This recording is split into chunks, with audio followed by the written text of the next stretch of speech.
Greetings from Shanghai. It's a beautiful day here, but maybe I should take off my sunglasses. At least somebody told me in the comments last time.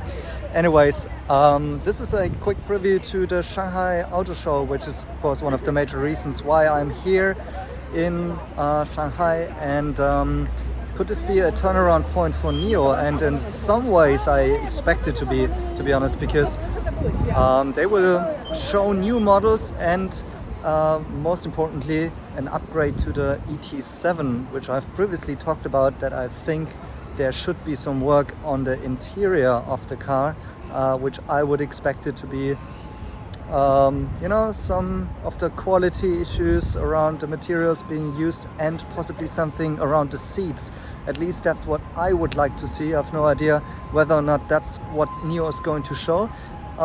Because as I mentioned before, I don't think the ET7 is a bad or a failed car. I made a very long video about this with comparing my experiences in Italy and in China. And so I think that would be one exciting announcement. And then of course what's everyone looking out for is the update of the ES6, which is one of the best-selling cars. And so also let me say so much, there has been the most cars that I've seen here on the Shanghai streets have been actually ES6, and Shanghai has been the city where I've seen most of the ET5 cars so far as well. So the more you go to the city centers, the more NIO cars you will see in some of these first-tier cities, which is of course natural, because it's of course a car for the most affluent users, right? So far, if you go more to the outskirts, you will see many more Teslas, and that goes to show that Tesla is extremely successful now, also with the price decreases and going much more mass market in this larger addressable market. Now, for NIO, what else could be interesting, of course, is the announcement of the latest models, the EC7 and the upgraded ES8.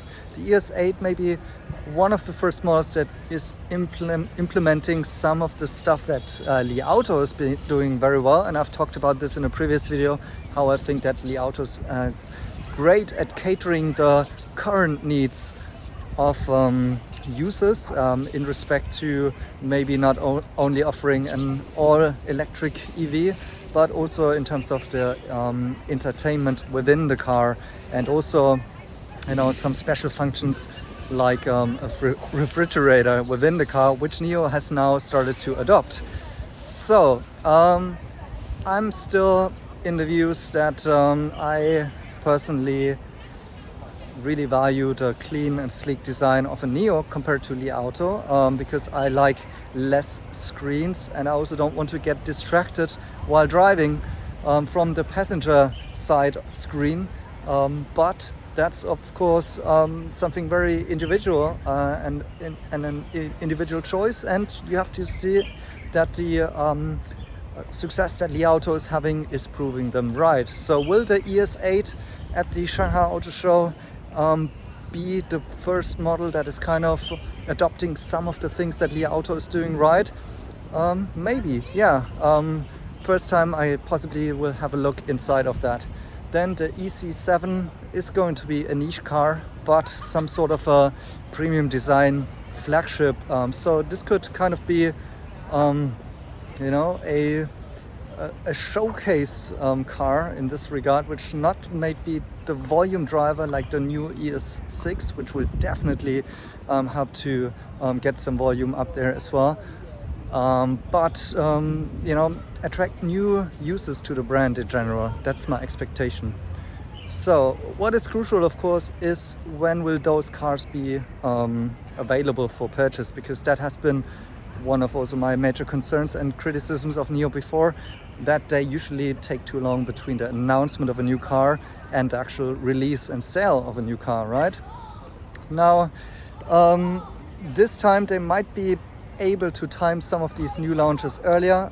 We also already know that the ES8 is not going to be very early. So there might be some good news and some bad news with that. So some people might be disappointed about that some of these cars are not available for immediate delivery, but maybe for the ES6 that might be very good news if that's the case. And so in general, finally, this might be the new setup now with a larger choice of different models and all of them at the latest platform, which should make hopefully production easier. We've seen that the ET5 and the ES7 delivery times have been coming down, and that has been one of the major competitive advantages of Tesla so far, that they always have models available for immediate delivery if people want it. Because sometimes people are asking me what happened with all of the,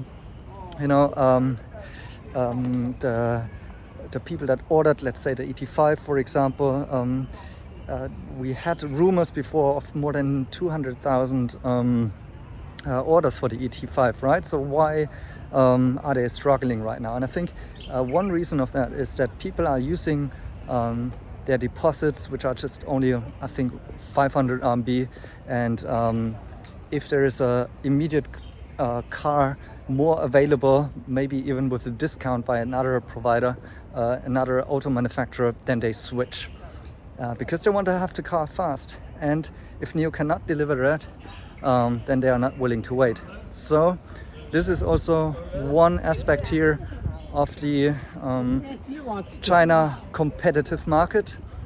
And I think the Autoshow Shanghai will give lots of answers how NIO is positioned in this new competitive landscape, and what their future lineup and competitiveness will look like. So I'm going to have a first-hand view on that.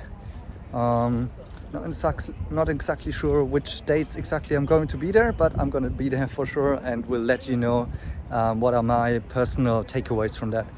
So that's a quick review and summary here before the auto show starts. Thanks for watching and have a great Sunday.